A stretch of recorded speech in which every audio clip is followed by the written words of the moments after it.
એમાં આપણા નિષ્ઠાવાન સમર્પિત ભક્તરાજ છે હર્ષદભાઈ ચાવડા, એ પોતે પ્રસંગ કહેવા માટે ઊભા થયા.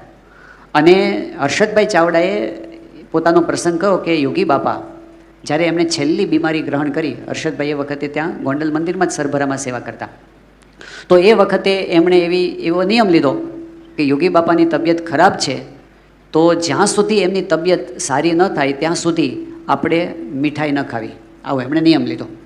પછી તો યોગી બાપા મુંબઈ ગયા અને પછી બાપા ધામમાં પધાર્યા.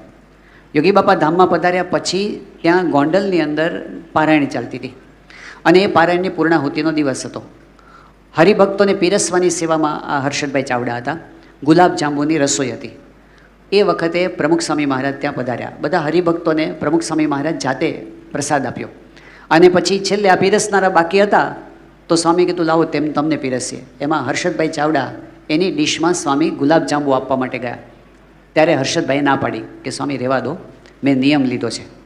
બાપા કે શું નિયમ લીધો છે?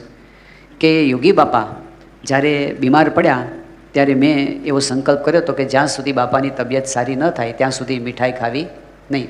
અને બાપા તો સાજા ન થયા અને ધામમાં પધાર્યા. એ વખતે પ્રમુખ સ્વામી મહારાજે હર્ષદભાઈને કીધું કે હર્ષદ, શું તું એમ માને છે કે યોગીજી મહારાજ જતા રહ્યા? પછી પ્રમુખ સ્વામી મહારાજ બોલ્યા કે શાસ્ત્રીજી મહારાજનો સિદ્ધાંત છે સત્પુરુષ કદી પૃથ્વી પરથી જતા જ નથી. એમ કરીને કે લે જમી લે, એમ કરીને ગુલાબજાંબુ બાપાએ એને જમાડ્યા. શાસ્ત્રીજી મહારાજે આ સિદ્ધાંત એમણે પ્રગટ કર્યો. યોગીજી મહારાજે એનું ડોક્યુમેન્ટેશન કર્યું અને પ્રમુખ સ્વામી મહારાજે એના પર છાપ મારી આપી. એટલે આપણા માટે આનાથી મોટો કોઈ સિદ્ધાંત નથી કે ભગવાન પૃથ્વી ઉપર સત્પુરુષ રૂપે સદાકાળ પ્રગટ રહે છે.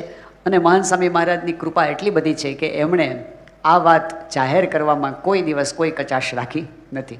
બહુ જ છૂટથી કૃપા કરીને જ્યારે એમને પૂછવામાં આવ્યું ત્યારે એમણે પોતાના સ્વરૂપની વાત ખુલ્લે ખુલ્લી આપણને કરી છે.